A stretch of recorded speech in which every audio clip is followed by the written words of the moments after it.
Tell me, who intrigues you most in Whitechapel? The region itself is something to see, but I would say Camellia the mute florist who gives away her flowers.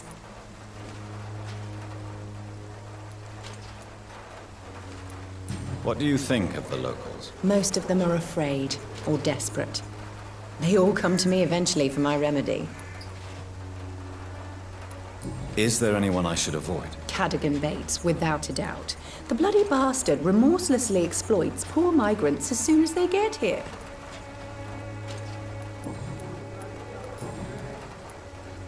Do you know Nurse Dorothy Crane from the Pembroke Hospital? I'd like to know more about her. I don't like to talk about competition. Competition, you say? Never met her, but it seems she provides some sort of medical care to the poor. The whole thing has to be some sort of scam, if you ask me.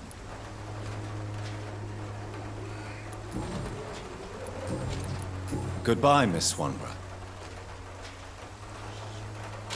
Good evening. I'd like to see what kind...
It's locked, all right.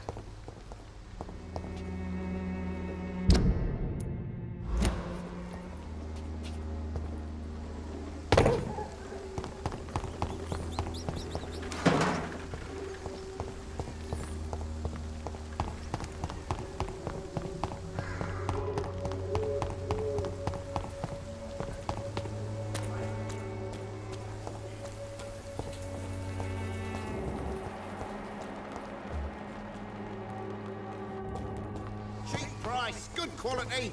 Come on, take a look. Don't be afraid. Welcome, sir.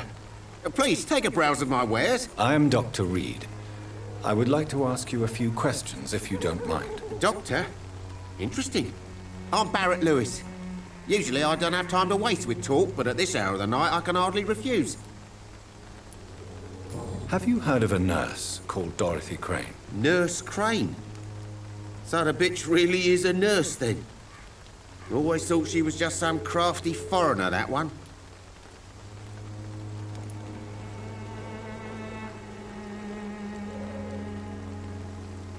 Yes, she's a nurse, and quite a good one.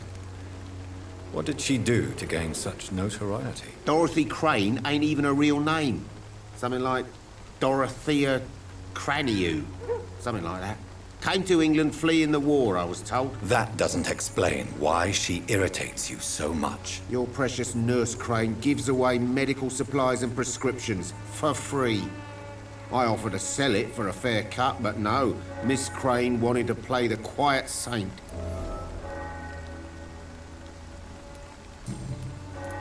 How is business around here? Business? I have no business. Between this racket, theft, and customers getting scared, I'm losing money every day. I see. Sounds like you blame someone in particular for your situation. It's no secret Joe Peterson spends his time harassing merchants. But with me, he's trying to put me out of business once and for all. As a merchant, you see Whitechapel every day. Have you noticed anything out of the ordinary recently? Well, you mean besides the epidemic, the war, and all the usual crap? As long as I can remember, this part of town has been a bottomless pit, and no sign of the bottom yet.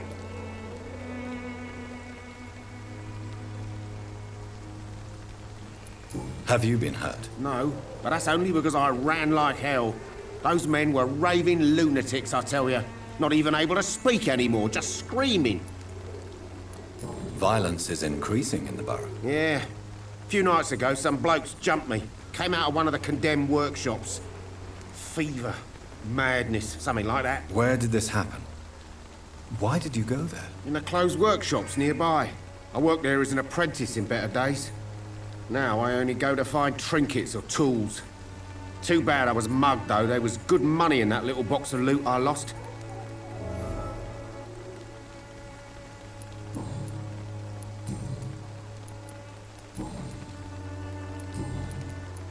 Right then. Show me what you have.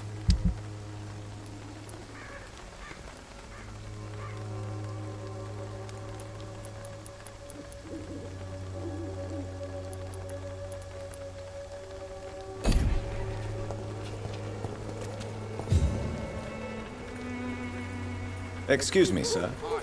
I have a few questions for you. Another journalist? I didn't answer the first one, so piss off! I'm not a journalist, I'm a doctor. A doctor, you say? It's quite a rare breed in this part of town. Really? But still, here I am. Dr. Jonathan Reed, at your service. I'm Joe Peterson to some, but Colossus Joe to most. And I don't remember asking for your service, sir. Have you heard of a nurse named Dorothy Crane? She's a colleague of mine, and is supposed to live around here. Dorothy Crane? Yeah, I know her.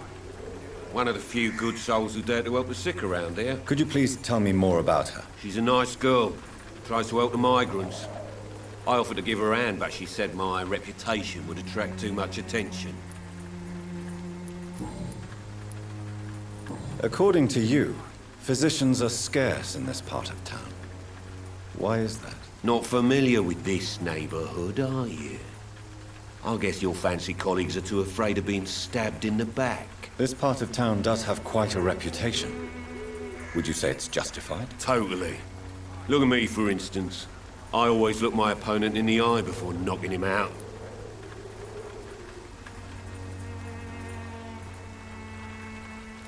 May I ask what you do around here? I do whatever I want, and sometimes even more. Now sod off. How did you become the local bully everyone is afraid of, Joe? There's no pride in roughing up poor bastards. But this is the only job I've found. And it pays well, too. A job? So you're racketeering for someone else? I got enlisted by the Wet Boot Boys, a gang from the docks. I'm their muscle for their dirty work. You survive at any cost, even at the expense of others. Perhaps that's just the law of nature. I don't care what you think, sir. I do what I have to do for my own reasons, and that's that. I'm not sure Mr. Lewis would agree with your by all means necessary philosophy, sir. Oh, do you really think he's the poor victim here? Barrett can be as sneaky as anyone. Long ago, I even called the bastard my best friend.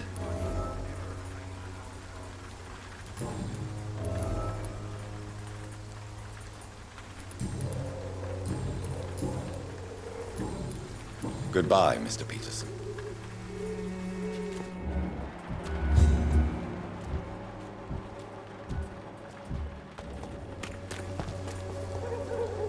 Thanks. You never... Joe Peterson. He's the villain here, isn't he? But you seem to know each other. I'd known Joe for years. I saw him box once or twice. He was a friend then.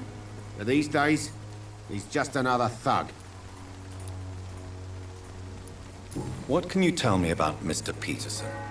Besides his behavior toward you, obviously. Colossus Joe was a decent boxer, good one even. But after his wife passed away, he found every excuse to stop training. Just wanted to pick fights with everyone.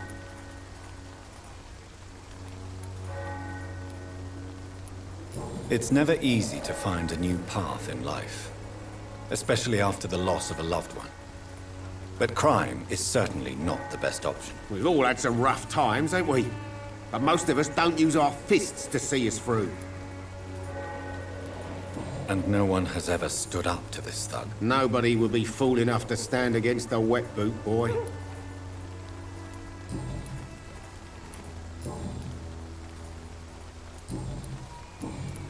Goodbye for now, Mr. Lewis.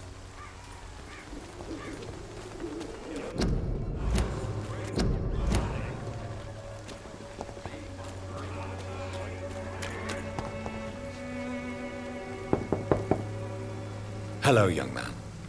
I'm Dr. Reed, and I would like to ask you a few questions. May I enter, please? Sorry, no, sir. My father does not like people entering our house, you see.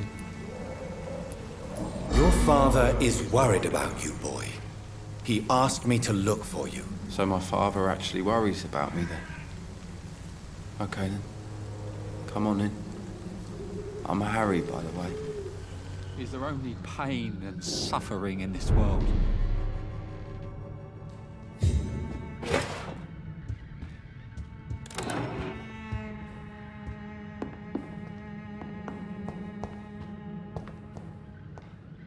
Even my dreams are soaked with gloom.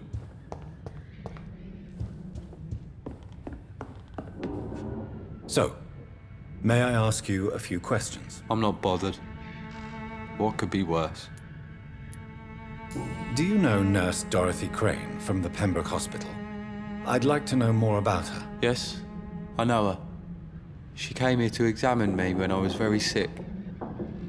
She said I should go out more. How do you feel? I'm fine. I mean, it's not easy every day, but I'm fine. I'm just tired of being sick all the time. If only I could be tough like... well, you know. Speaking of which, what can you tell me about your father? My father is an idiot who makes idiot things. That's all I have to say. Forgive my bluntness, young man, but you don't seem happy living in Whitechapel. Why should I? I never wanted to come here in the first place. It was my father's decision. And look around you. Does this look like a nice place to live?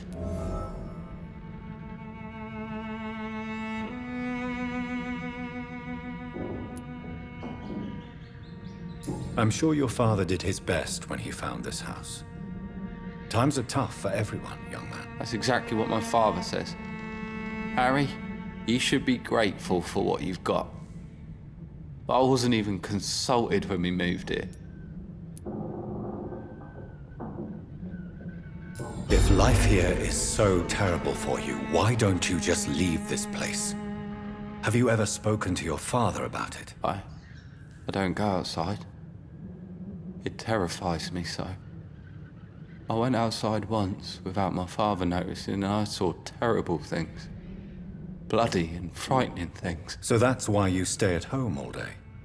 For fear of the epidemic? I'm not afraid of disease or death, Dr. Reed. It's the living I'm afraid of.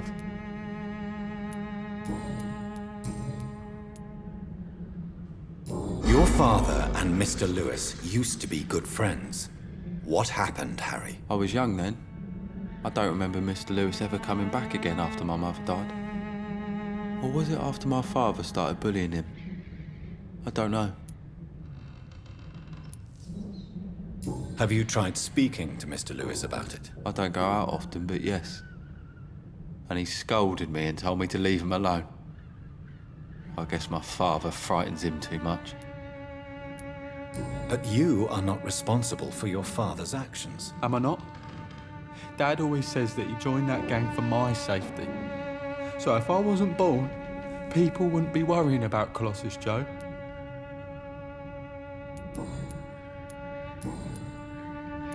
Goodbye, young man.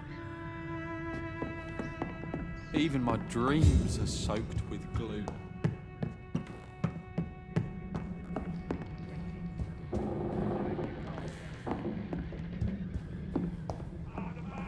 It's locked, all right.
Is there a...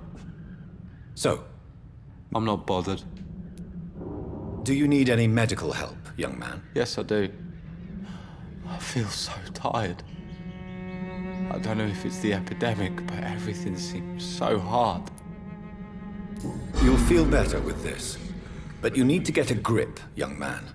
Medication alone won't cure melancholia. I'm not sure I'm happy with the idea of living long in a world like this. But I thank you for your concern, sir. Goodbye, young man. Take care of yourself. Is there only pain and suffering in this world?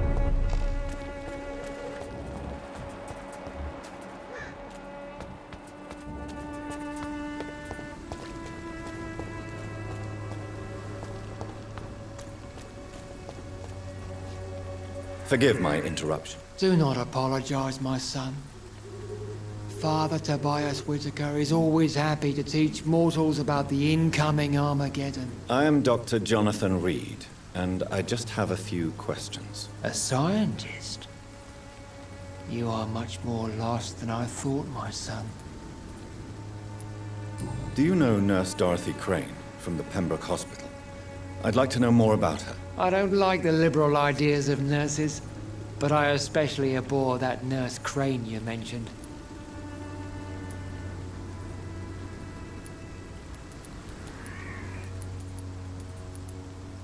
Why do you hate Nurse Crane more than other nurses? Before coming to London, she was a member of the communist resistance in our country. That's what happens when you let a woman get involved in politics. So, you're not exactly a fan of Florence Nightingale's work. But nurses are essential for modern healthcare. Nuns should be the only women allowed to take care of male patients. It's obvious only they have the necessary moral fiber.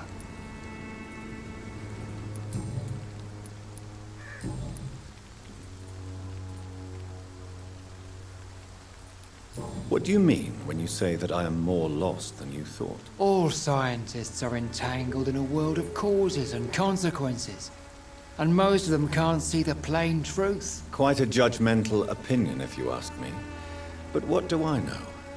Blinded by science as I am. But you are seeking answers, aren't you? Answers about the Armageddon about to strike the city. Answers about the hidden truth. Well, I suppose I can spare a few minutes listening to your so-called truth. As a doctor, you must be aware of the decimating epidemic. But let me tell you that this so-called Spanish flu is just the beginning of the end. What do you mean? The beast is finally revealing itself, corrupting the flesh and the heart of men. With my own eyes I have seen them, those minions from the abyss. Really? And what would be your answer to this biblical threat? We must fight the disease before this legion outnumbers us. But not with scalpels and microscopes. No. What is left then? Cleansing fire.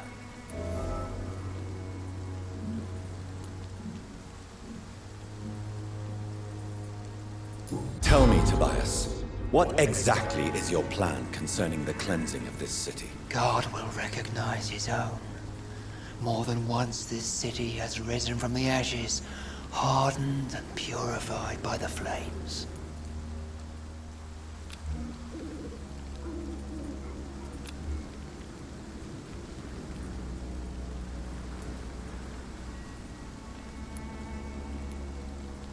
Purification by fire has proved useful, but where do you stop?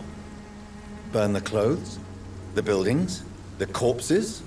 Worse? Your lack of faith is predictable. But my task is to convince rational minds like yours to see the light. This is God's will. You're mad and dangerous. You're nothing but a soulless butcher. A small-time Torquemada. The Savonarola of Whitechapel. My son, if you think salvation is a free gift, go listen to the lies of that pompous fool, Joseph. Joseph, a fool. Vicar Larrabee of St. Mary's Church. While he continues preaching his fraudulent redemption, more and more people die in the streets.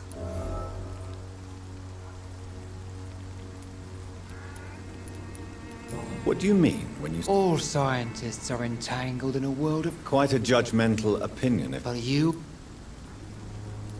I am. But the answers I seek are based on facts, not superstition.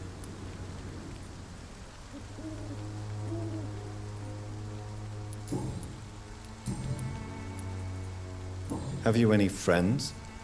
Any family left in these terrible times? No. But I have a disciple I see as my son. He is so devoted. I sent him to preach the good word in the heart of this corrupted city. Where did you send him? I sent Samuel to the Stonebridge Cemetery, where the pestilence and evil grows night after night. You sent him on some preaching crusade during the epidemic. As a true believer, Samuel will fear no evil while he walks through the valley of the shadow of death.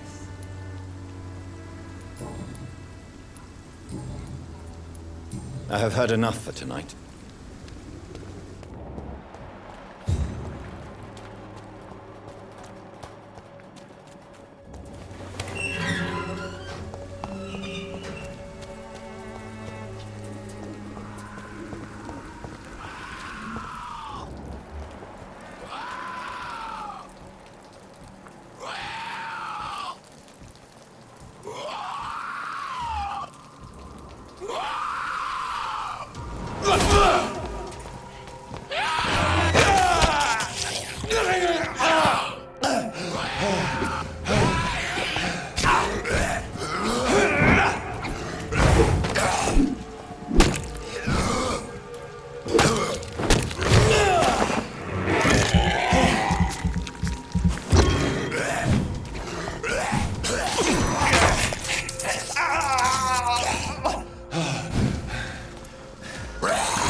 Good evening, sir. I'm Dr. Reed. I would like to ask you a few questions. Please be my guest. Although I may not be the best informant regarding this part of town, my words speak about that which the eyes cannot see. Really? Are you an artist of some kind? I'm a poet, sir. Richard Nethercott, at your service.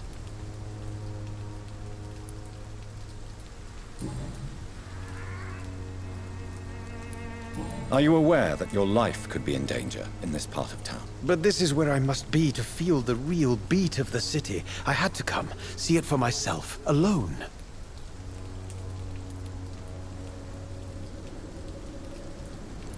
If some misfortune came upon you, who would be here to help you? Well, you for a start, my dear doctor. I understand your need for solitude, but it's not safe around here. I don't care. I don't have many friends, Doctor, and my family despises me. What are your thoughts on the terrible situation in this city? Terrible, you say? No. Of course, the death of so many innocents is a tragedy, but the scourge has not been all bad for the city. Oh, no, sir. What are you talking about? Do you remember London before the flu? Noisy, cacophonic, quiet nowhere to be found. And now, listen to this oddly peaceful silence.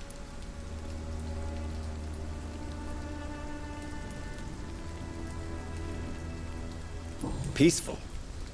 That's quite an unusual way to speak about the epidemic. And very inappropriate, I must say. Most people fail to understand my perspective. I don't blame them. But how could I call myself a poet if I veiled my feelings? May I ask what you're doing at this hour of night, sir? Do you live here? Not at all. I'm just enjoying the pleasure of a quiet walk. Though night talks are always preferable, if you ask me. Especially with strangers.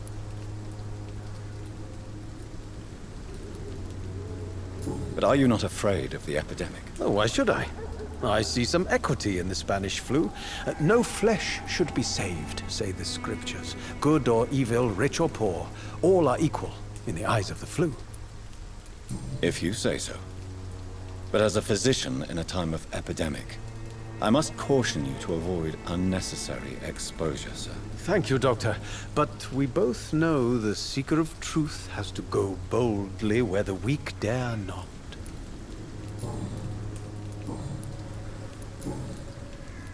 Tell me, Mr. Nethercott, why seek inspiration in Whitechapel? The place is not beautiful per se, but how to explain it? Stirring and challenging.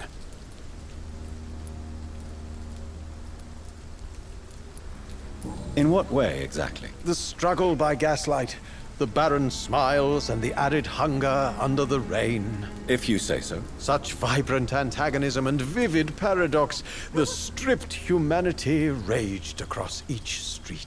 Vivid, of course, yes. And what about the poignant distress? Oh yes, the poignant distress. You see what I mean, don't you? That's what I want to write about, and that's what Whitechapel is made of.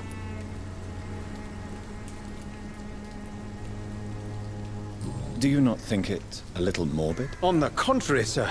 Whitechapel is full of life, full of beauty.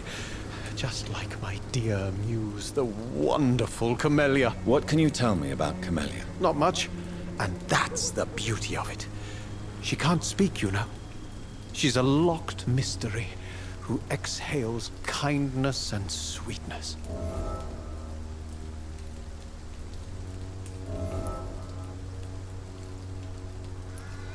And have you ever tried to learn more about her? Where she lives? How she survives? Whom she may know? Maybe I prefer she remains an enigma. Reality can be so dull, don't you think? Perhaps you're just afraid to find out the truth about your muse. One day, perhaps, I'll ask her to come with me.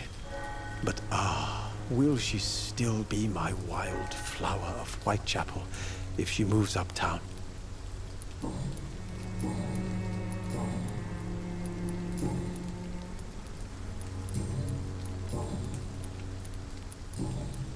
I'll leave you alone, sir.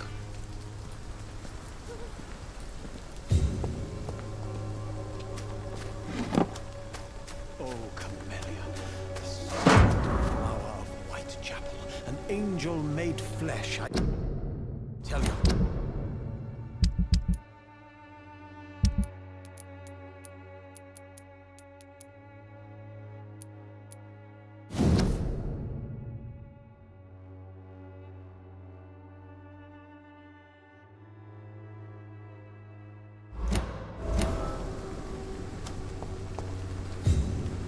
Good evening, Mr. Niven. And good evening to you too, my good... You don't really make a living from your scribblings, do you, Richard? No, sir, I don't. I work so hard. I put all my time, my energy, my devotion into the precise carving of words.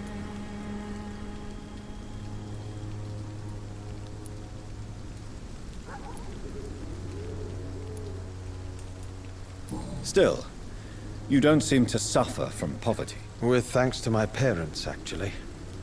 I'm afraid I would not be able to live on my own without their help. You seem embarrassed. Someday I hope to proudly offer my first publication to my parents. Until that day, I'll remain the failure of a son they have to support. I'll leave you alone, sir.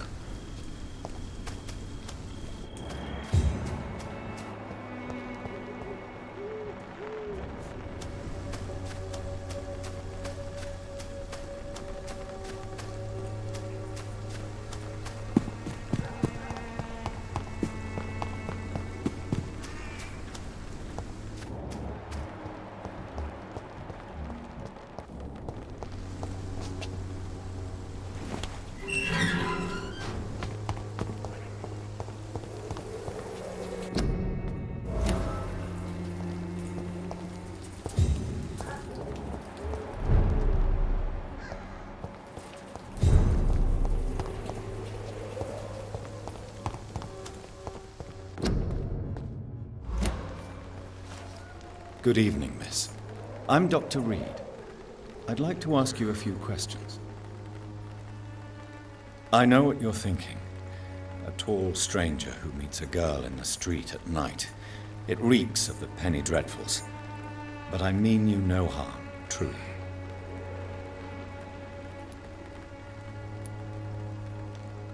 I know you understand what I'm saying. Your silence has nothing to do with you being mute, does it?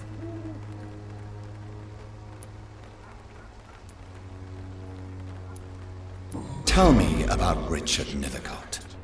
I understand he is quite fond of you, Camellia. Camellia, I know you work for Dorothy Crane. Please tell me about her secret dispensary. A stubborn and mute comrade. Nurse Crane and Darius Petrescu have been clever.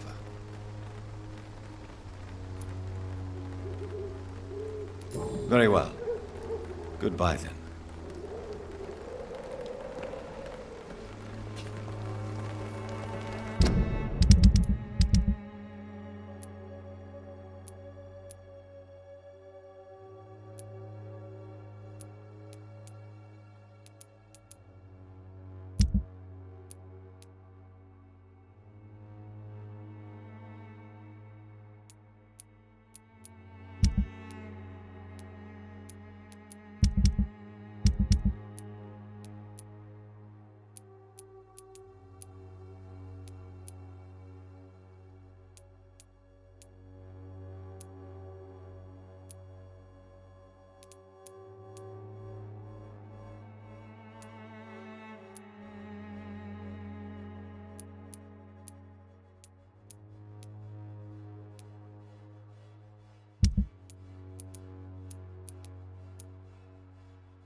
Excuse me, sir. Are you familiar with this part of town?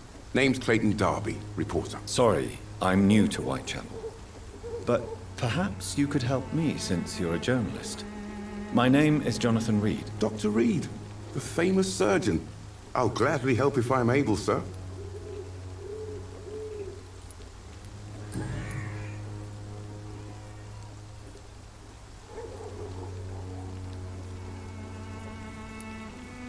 What is a journalist doing in this borough after sunset? He goes where none of his colleagues would dare to go, to inform the country.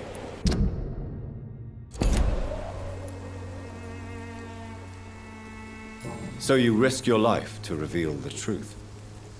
I saw many reporters do the same during the war. Whitechapel is the crucible of so many untold stories and tragedies. I want people to know them. That's quite honorable of you.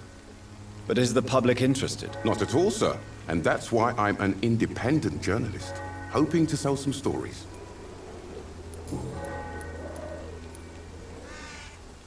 Why are the newspapers keeping silent about the Spanish influenza? It's as though none of you care. There's a war going on. People shouldn't be demoralized by news of deadly diseases.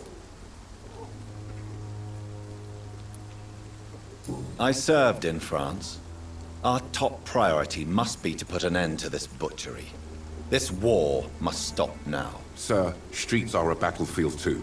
An invisible and untold war is going on, and it must be stopped.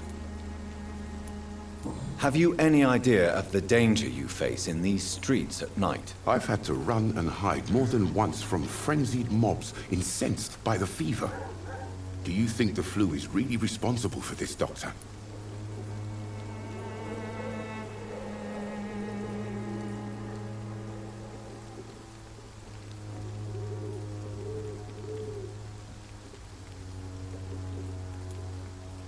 I'm convinced there is more at work here than a simple epidemic. Really? To be honest, I could say the same. Some of the sick I saw or heard of. My God, what happened to them?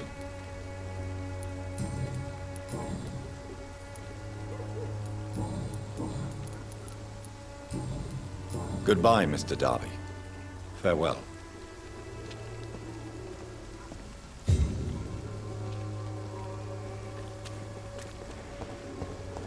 It's locked.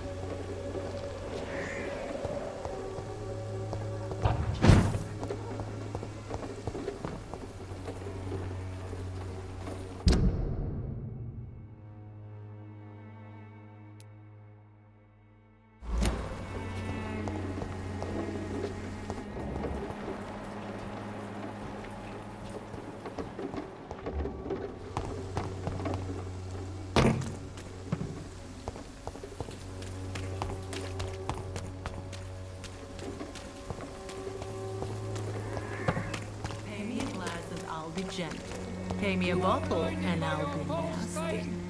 Imprisoned by your daily routine. Unable to see the I'm cheap and I'm clean, I promise. Don't be shy, handsome. What can Christina do for you? I'm not looking for what you're selling. But I'd like to ask you a few questions, if I may. I'm a doctor. Dr. Reed. All right then, but be quick. Though I usually get paid when I open my mouth. Do you know Nurse Dorothy Crane from the Pembroke Hospital? Anything you can tell me about her would be helpful. I don't know her, but I know her name is Dorothea Crăciunescu. She came from Romania like me and many others. You seem to respect her. Dorothea helps the sick people of Whitechapel. Everyone should respect that. Christina, have you been examined? The epidemic is spreading fast in London, and you could be exposed, or expose others. I don't like doctors or hospitals, but I don't like you asking questions. You can put your own life in danger, that's your decision. But what about your clients? If you're contaminated, you will put them in danger too. And you think that would worry me? If you knew the men I deal with, their health would not be what you'd worry about. Considering your line of work, I assure you it is only a matter of time before you have health issues. If it is going to happen, it will happen. Right now, I need money. That's what's important. Clayton Darby claims he will expose the crisis in Whitechapel to all of London. Do you believe him? I believe Clayton's courage will erode with time, until he finally leaves Whitechapel to start another fight somewhere else. Why this skepticism? How can you speak about starvation if you've never been hungry? Or about poverty? Or anything else you have never suffered from? Are you talking from experience? I've seen your type come here to get a good fuck in a cheap room or a dark alley before going back to their fancy houses in the West End.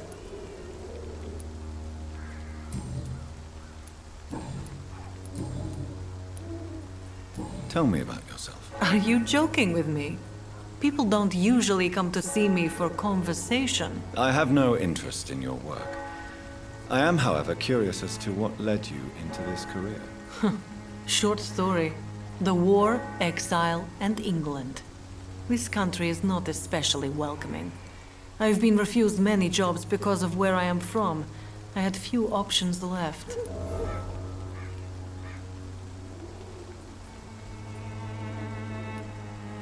I always thought I was the master of my own fate. But now I know we don't always have control over our lives. I don't judge you. You know, this money is not only for me. I have good reasons to need this money quickly. But it is not your concern, Doctor.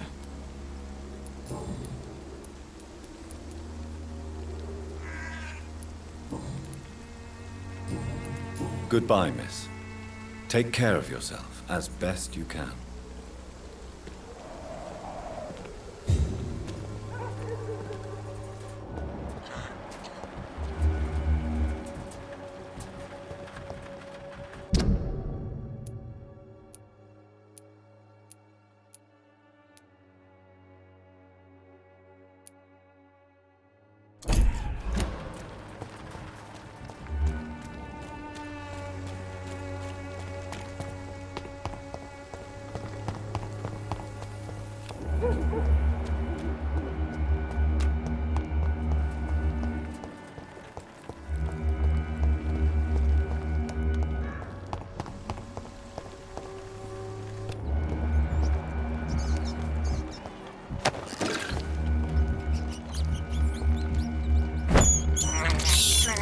I have this thirst for blood.